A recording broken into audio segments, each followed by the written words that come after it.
La palabra, la noticia del día hoy, es la corrupción en Colombia, en todos los niveles, en todos los estratos. El gran caso ocurre en Ecopetrol, en donde descubrieron que una decena de muy reputados empresarios, ejecutivos, inclusive funcionarios del sector de Ecopetrol, se estaban robando el petróleo de la empresa, según una investigación que adelantan la DIJÍN y la Fiscalía.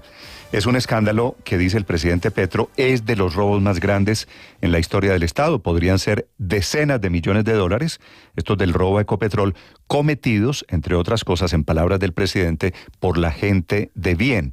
Y aquí tiene razón. La teoría es que estaban trayendo petróleo venezolano de contrabando, aliados con criminales de PDVSA. Aquí en Colombia lo mezclaban con petróleo que se robaba el ELN, y que terminaban vendiendo en mercados internacionales.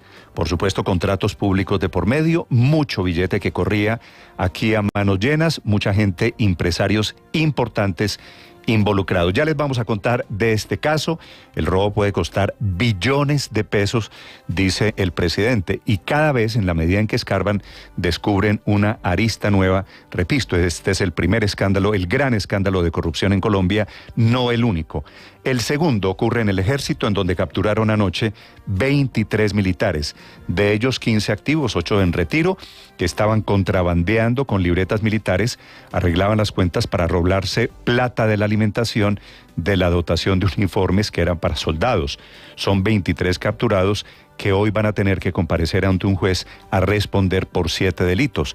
Corrupción en el Ejército con libreta militar.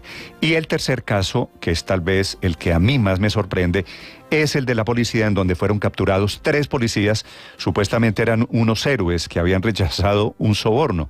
Y es cierto, lo rechazaron, pero para quedarse con 44 kilos de la cocaína que iba en una camioneta de esas blindadas de la Unidad Nacional de Protección.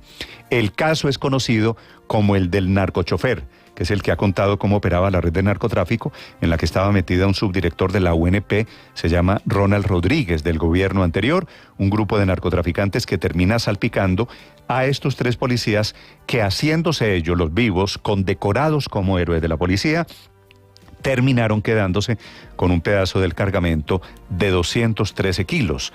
Se quedaron 44 de esas panelas de cocaína. Y digo, eran héroes y ahora están en la cárcel por corruptos. Como si fuera poco la corrupción, investigan esta mañana la de Almacafé, en donde acaban de despedir al gerente Octavio Casilla y a otros directivos cafeteros en Huila y Caldas, porque no han podido explicar la compra de 7.000 bultos de café que no tienen la certificación como 100% colombianos. Importaron a un precio, lo vendieron más barato, provocando pérdidas para la Federación de Cafeteros de 7.000 millones de pesos. Así que esta es la corrupción tanto en el sector público como en el sector privado. A propósito de café, les hablaré de la caída del precio. Los cafeteros preparan una movilización o varias movilizaciones para el mes de agosto. Bienvenidos, ya les vamos a hablar de estos casos. Está bien esta mañana, afortunadamente, Linda Caicedo, que es la estrella del fútbol de la selección femenina, que disputa el Mundial de Australia. Colombia tiene el segundo partido este domingo en la madrugada contra la selección de Alemania, y anoche Linda Caicedo se desvaneció. Estaban en un entrenamiento, se llevó la mano al pecho y se desmayó, perdió el conocimiento. Hay aclaraciones desde la Federación Colombiana de Fútbol diciendo que fue un tema de agotamiento físico, que no es un problema cardíaco, afortunadamente, que fue una mala noche, tal vez mala alimentación y poco descanso, y Linda se encuentra bien después del susto.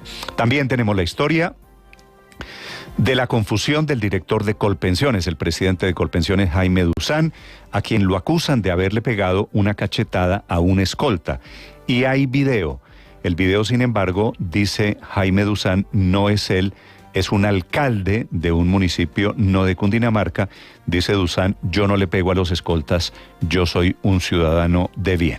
El Ministerio de Justicia y la Cancillería colombiana activaron mecanismos diplomáticos para lograr la extradición de Salvatore Mancuso, el temible jefe del paramilitarismo, nombrado ahora gestor de paz.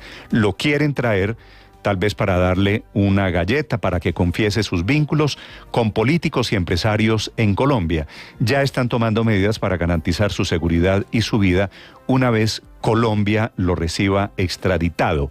Publica su hoja de vida corregida, sin errores de digitación, Omar Andrés Camacho, que va a ser nuevo ministro de Minas. La corrección es acreditando algo menos de 3 años de experiencia en una empresa del sector privado y no 8 años, que era lo que había dicho inicialmente cuando era candidato a la Agencia Nacional de Hidrocarburos. En el mundo, la noticia es el calor, las temperaturas. Esta mañana en Italia, en el sur, están llegando a 48 grados centígrados. El Pentágono en Estados Unidos niega las versiones de 3 militares retirados que en una audiencia en el Congreso prendieron una mecha gigante, la de los ovnis y la de la vida extraterrestre. Dicen ellos que han presenciado, avistado y que tienen restos de aeronaves extraterrestres, fenómenos aéreos no identificados, ovnis en otras palabras. Según esos relatos de estos militares norteamericanos, tienen restos de vida no humana y lo han ocultado durante décadas. Y esto, por supuesto, prende una llama internacional sobre la cual hay muchos pronunciamientos esta mañana que ya les vamos a contar. Bienvenidos, es una mañana gris en Bogotá, ha estado lloviznando, escampó ya. Hoy es jueves 27 de julio, dice Naciones Unidas, el día del cáncer de cabeza y de cuello. Para nosotros es el día de acompañarlos con historias, con noticias a partir de este momento, el resumen que preparamos en Voces y Sonidos en Mañanas Blue. 15 militares activos y 8 retirados del ejército fueron capturados en medio de un mega operativo simultáneo que se dio en más de 5 departamentos de todo el país. Los están vinculando a una investigación por presunta corrupción en procesos de incorporación al ejército, en especial a la hora de entregar libretas militares y de presuntos fraudes también al sistema de registro de esa institución. Las autoridades detuvieron a 3 policías que capturaron al llamado narcochofer que conducía un vehículo de la Unidad Nacional de Protección donde fue hallada cocaína. Fuentes cercanas a la investigación confirman que Manuel Castañeda, al momento de su captura, transportaba 212 kilos de cocaína. Sin embargo, estos 3 uniformados solo habrían reportado la entrega de 168 kilos de cocaína a las autoridades. Es decir, se habrían apropiado de cerca de 44 kilogramos del estupefaciente. Manuel Antonio Castañeda contó en su momento cómo era parte del proceso para la entrega de la droga. Yo tomaba contacto con la persona que es la dueña de la droga o era la dueña de la droga. Me decía, le va a llegar una persona con el billete terminado en 474, las 3 últimas cifras. La persona me llegaba con el billete de 2000, me lo presentaba y pues yo ya sabía que esa era la persona que debía entregarle la droga. La Fiscalía llamó a juicio e impuso medidas cautelares de extinción de dominio contra 10 personas que deben responder por delitos como concierto para delinquir, contrabando de hidrocarburos y falsedad en documento público por el presunto contrabando de petróleo, en el que según la Fiscalía también habría participado el ELN en el millonario robo de crudo a Ecopetrol.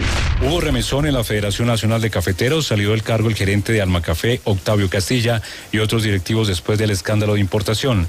Al parecer, Castilla había permitido la importación de 7.000 bultos de café, lo que generó una crisis del precio del grano. Germán Bamol, que es el gerente de la Federación Nacional de Cafeteros, habló sobre otro tema preocupante y ese es el que tiene que ver con el precio del café. Hoy estamos en un momento en el cual la carga de café se está pagando casi que al costo, en algunas partes incluso por debajo del costo. Y eso nos tiene con una alarma prendida.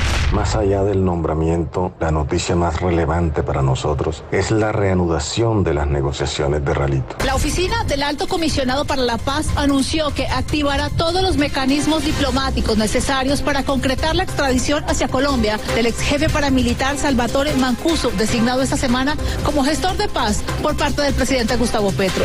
Roberto Viva, el presidente de la JEP. Corresponde a llegar toda la información disponible respecto de los organismos de seguridad, de los organismos judiciales también competentes y a partir de eso analizar su situación en concreto. La JEP revisará el caso de alias Gafas, firmante de paz y ahora negociador de las disidencias de las FARC. Fue capturado durante la operación Jaque en el año 2008. Alias Gafas había suscrito su acta de sometimiento ante la JEP y quedó en libertad en el año 2017. Incluso asistió a algunas versiones en la justicia transicional en el marco de las investigaciones sobre el caso de secuestro. Y sus víctimas, como es el caso de Ingrid Betancourt, rechazaron el nombramiento. Lo que vemos es que es una persona oportunista que está mirando cómo logra un esquema de impunidad. La ex secuestrada Clara Rojas. Me parece que lo primero que hay que aclarar es cuál es su situación jurídica. Si actualmente hace parte de las disidencias, si actúa como negociador.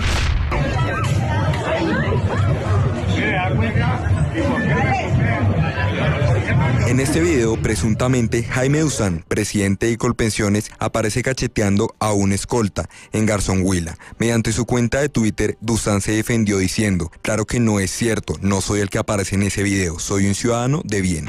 David Fernando Ríos, uno de los líderes de las protestas contra el Bioparque Ucumarí, asegura que quieren conocer qué fue lo que realmente sucedió con la pérdida de los 2 chimpancés en el Bioparque Ucumarí. Queremos exigir realmente quién fue el responsable directo de matar estos 2 animales. Entonces queremos que se haga justicia. ¿Dónde están los videos los cuales dicen que los animales estaban agresivos? Un nuevo ataque contra un servidor público se registró en las últimas horas en la ciudad de Tuluá. Esta vez la víctima fue el patrullero José Antonio Sánchez Girón, quien laboraba para la unidad antinarcóticos de la policía, coronel Ever Gómez, comandante de la policía Departamento Valle. Se presenta un lamentable hecho donde uno de nuestros policías pierde la vida por arma de fuego. Momentos que se movilizaba en una motocicleta y fue interceptado por unas personas quienes disparan en repetidas ocasiones. Hoy, en el tercer día de las protestas, los marchantes estarán concentrados frente a la alcaldía de Ibagué. José Edilson Pava, líder transportador. La orden que se acaba de dar y partir por parte de la asociación es que todos vamos a estar aquí en la alcaldía. Va a haber concentración en la Plaza de Bolívar y no va a haber servicio de transporte público de pasajeros en la ciudad de Ibagué. Ya está publicada la hoja de vida de Omar Andrés Camacho, nuevo ministro de Minas en reemplazo de Irene Vélez, en el portal de la Presidencia de la República. Una hoja de vida que hay que decir ya está corregida. Recordemos que en las últimas horas tuvimos los documentos que mostraron inconsistencias en la que había presentado cuando fue postulado para presidente de la Agencia Nacional de Hidrocarburos. Allí decía que había trabajado con la empresa BRP Ingenieros por más de 8 años. Y es que sí estuvo allí 8 años, pero no continuos en distintos periodos y que no suman más de 5 años de experiencia. Con esto ya empieza el proceso legal para el nombramiento de Camacho como ministro. Después de una pausa en su reunión anterior, la Reserva Federal de los Estados Unidos volvió a subir sus tasas de interés hasta el punto más alto en 22 años. La nueva tasa de interés allí en Estados Unidos queda en el 5,5%. Y aunque la inflación ha venido mejorando, con esta decisión la Reserva Federal quiere controlar definitivamente este problema. Que Estados Unidos está ocultando un programa de larga data que recupera y estudia ovnis. Es lo que dijeron ayer 3 militares retirados que testificaron en una audiencia en el Congreso de Estados Unidos sobre estos objetos voladores. David Grosh, oficial de inteligencia de la Fuerza Aérea, Sí, esto es algo de lo que no puedo hablar en público y como ya lo dije anteriormente en una entrevista, han recuperado restos biológicos. Y sí, son restos biológicos no humanos.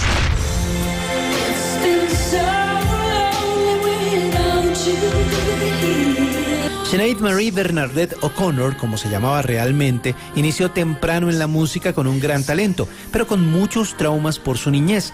Ayer murió a los 56 años de causas aún por saberse.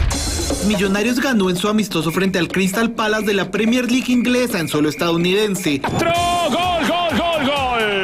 ¡De Millonarios! En cuanto al partido entre América y Nacional, los verdolagas derrotaron 3-1 a los escarlatas. La estrella de la selección Colombia femenina, Linda Caicedo, está bien luego de haber sufrido un desmayo durante el entrenamiento. Al parecer, Linda Caicedo no durmió bien la noche anterior y un golpe de calor la terminó afectando durante el entreno. La noticia, por supuesto, positiva es que la jugadora afortunadamente está bien, incluso siguió con su entreno normal luego de este incidente. Estás escuchando Blue Radio.